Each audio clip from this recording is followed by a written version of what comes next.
Assalamualaikum warahmatullahi wabarakatuh. Salam persaudaraan. Box. Ya, tujuan saya membuat video ini untuk mengedukasi kalian bagaimana cara survive, karena sesungguhnya tidak ada teknik atau tutorial yang terbaik untuk bertahan dari serangan pisau. Karena resikonya juga itu antara luka dan mati. Semua teknik apapun itu beresiko.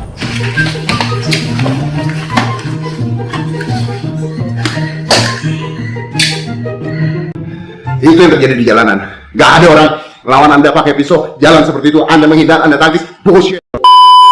Serangan pisau itu tidak mudah, dan kita jangan terlalu memaksakan untuk melawan, karena itu beresiko sekali.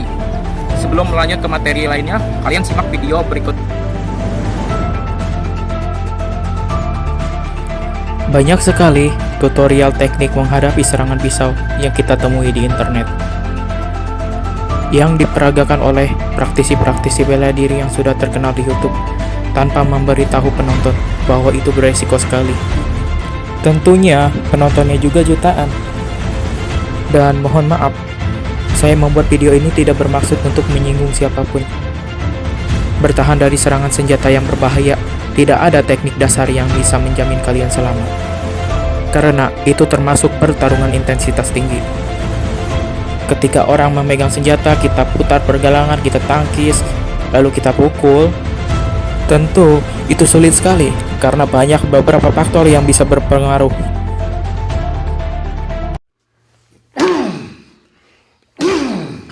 So stupid. God.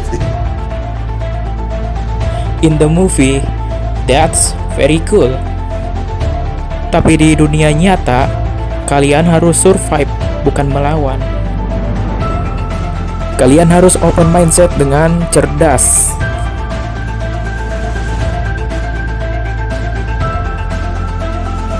Dan ini adalah kasus di dunia nyata. Tak terduga, serangan pun membabi buta.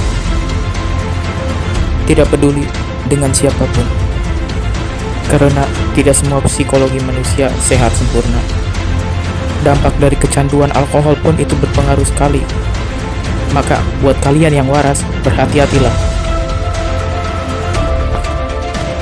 Ketika kalian terkena sayatan pisau, lalu mengenai arteri dan vena, itu akan menimbulkan pendarahan yang banyak. Kena satu robekan, kalian akan kehilangan 40% darah dalam waktu 3-4 menit. Dan dalam waktu kurang lebih 1 menit, kalian akan mulai merasa lemas. Saat menangkis pun sudah menjadi resiko kalau tangan kalian terkena sayatan. Arteri ada terletak pada semua bagian tubuh. Maka tidak ada tempat aman jika tertusuk. Oke, itu saja penjelasan medisnya karena saya bukan ahlinya. Untuk lebih detailnya, kalian bisa research sendiri. So, what I had to do? Lalu, bagaimana dong?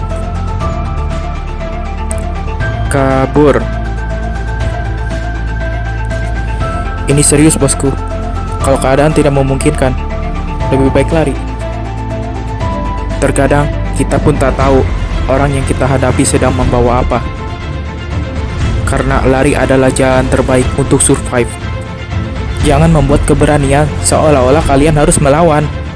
Beritahu orang lain kalau area sekitar sedang berbahaya. Maka dari itu, latihan lari pun penting. Karena lari, pengalihan, berenang, berbohong, ataupun menghilang, itu termasuk bela diri juga, bukan? Tips lainnya, lindungi area vital. Upper body adalah area rawan, dimulai dari yang berbahaya kepala, area mata, leher, kena dada pun masih beresiko. Abdominals, bagian perut. Dari segi anatomi, bagian perut tidak dilindungi oleh tulang. Dan bagian back pun tidak ada tempat yang aman. Di saat kalian harus lari atau melawan, gunakan air dalam botol untuk pengalihan.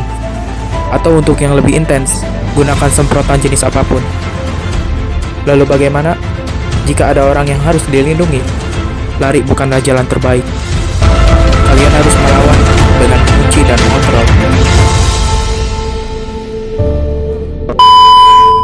saya bawa ini pisau asli, tentunya tajam sekali ini.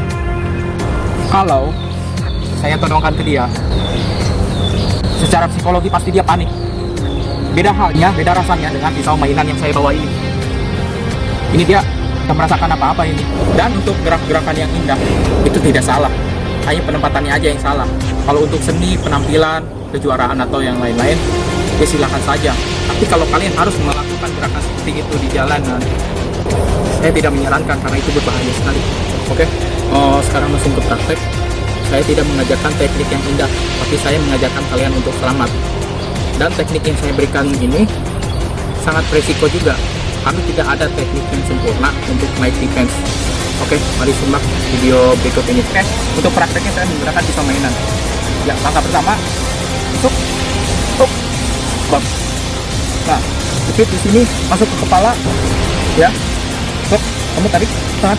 Kita harus mengontrol, ya. Kalau kalian secara tenaga lebih unggul atau badan kalian lebih besar, gunakanlah tekniknya seperti ini, ya. Contoh, ya lagi, pelan-pelan, tarik. Ini bisa masuk. Ini belakang tangan kanan megang belakang kepala. Ini jepit di sini. Kita bisa menyerang arah selangkangan, ataupun kepalanya langsung kita sikut dengan kaki, dengan lutut. Bisa kita jatuhkan. Nah, oke, langkah berikutnya, bagaimana kalau lawannya sedikit lebih besar dan di saat itu kalian harus melawan? Gunakanlah teknik yang seperti ini. Drop pelan-pelan, ditangkis. Ini drop dua tangan nih, jangan satu tangan, dua tangan, karena secara tenaga pasti dia menang. Setelah itu tangan kiri masuk, tangan kanan masuk ke sini, jangan di atas. Tangan kanan di bawah, agar kita secara tenaga bisa mengontrol tangan dia. Karena secara tenaga pun dia lebih besar. Coba tarik, tarik, tarik. Nah, sampai sini tidak hanya diam, saya pun langsung memberikan serangan ke arah selangkangan dengan lutut. Dan sampai di sini langsung saya jatuhkan menggunakan pinggul. Nah, gini. Nah, tuh saya ambil pisaunya, saya sabet. Oke, kali ini kita coba secara konteks nyata. Berikut ini adalah simulasinya.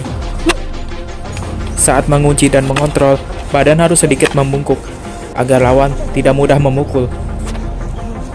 Karena tujuannya adalah meminimalisir resiko. Saat mengunci dan mengontrol, kita membutuhkan timing yang pas untuk melumpuhkan lawan.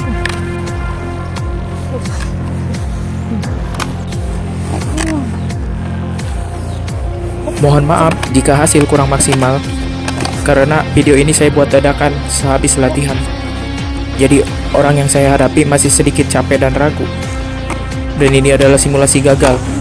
Ini sudah menjadi resikonya. Terkena pisau sedikit atau terkena pisau di tubuh atau gagal itu sudah menjadi resiko. Maka dari itu, tidak semua materi bela diri bisa dipelajari di internet. Kalian harus mempraktekkan, kalian harus belajar dari perguruannya langsung. Bergabunglah dengan suatu perguruan bela diri, apapun itu bela dirinya. Oke, itu saja informasi yang bisa saya berikan. Semoga bisa mengedukasi kalian dan semoga kalian selalu dalam keadaan aman, insya Allah. Untuk kekurangan selebihnya mohon maaf. Wabillahi taufiq wal hidayah. Wassalamualaikum warahmatullahi wabarakatuh. Salam persaudaraan. Box.